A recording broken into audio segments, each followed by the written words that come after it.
ইন্দোর থেকে প্রায় ৮০ কিলোমিটার এবং উজ্জৈন থেকে প্রায় ১৫০ কিলোমিটার দূরে মধ্যপ্রদেশের খান্ডবা জেলার নর্মদা নদীর তীরে অবস্থিত মহাদেবের ১২টি জ্যোতির্লিঙ্গের চতুর্থতম জ্যোতির্লিঙ্গ ওমকারেশ্বর।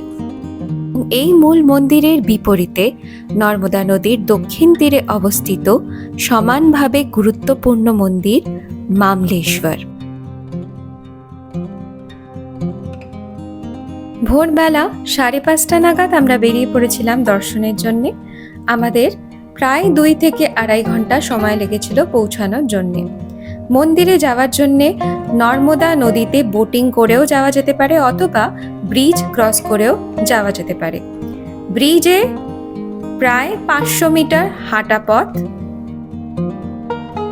১৫ থেকে ২০ মিনিট সময় লাগে। এখানে ভেতরে জুতো রাখবার ব্যবস্থা রয়েছে। পুজোর সমস্ত রকমের সামগ্রীও এখানে পাওয়া যায়।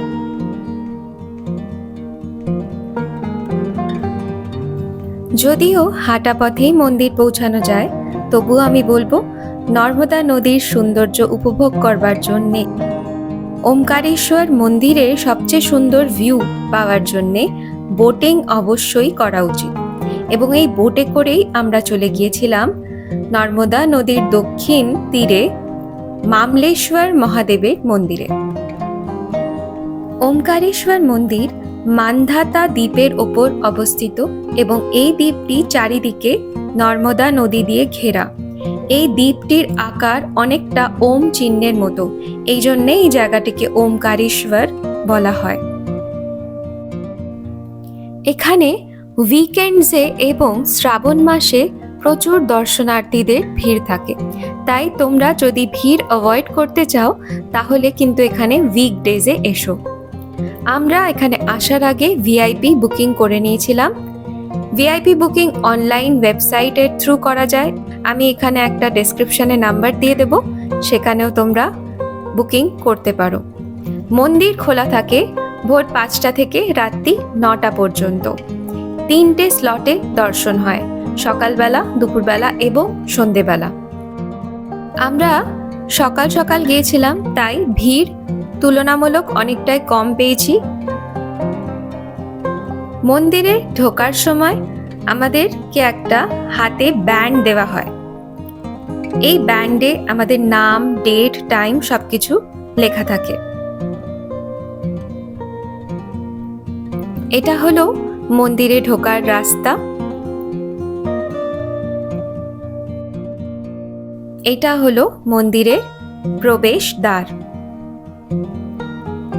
আমাদের সাথে আমাদের পূজারী জিও এসেছিলেন।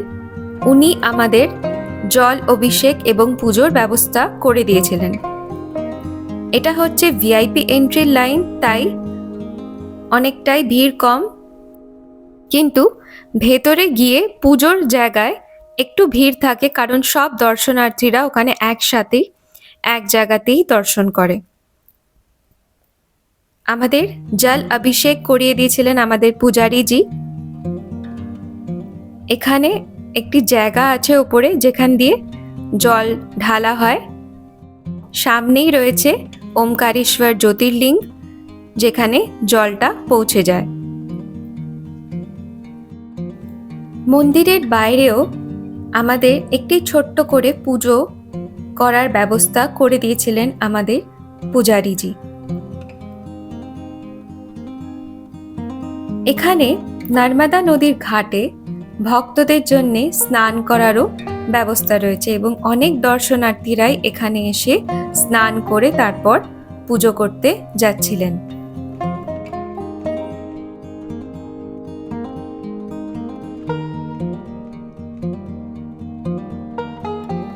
এরপর আমরা চলে গিয়েছিলাম মামলেশ্বর মহাদেবের মন্দিরে। এই মন্দিরেও একটি জ্যোতির্লিঙ্গ রয়েছে, যার নাম হলো অমরেশ্বর। এটিকে ওমকারেশ্বর জ্যোতির্লিঙ্গেরই একটি ভাগ মনে করা হয়। মামলেশ্বর মহাদেবের দর্শন ছাড়া ওমকারেশ্বর দর্শনকে অসম্পূর্ণ বলে মনে করা হয়। এই মন্দিরটি আর্কিটেকচার খুব সুন্দর। ভেতরটা আমি তোমাদের দেখাতে পারবো না, কারণ ক্যামেরা এখানে অ্যালাউড নয়। এখানেও আমাদের দর্শন এবং পুজো করে খুব ভালো লেগেছিল।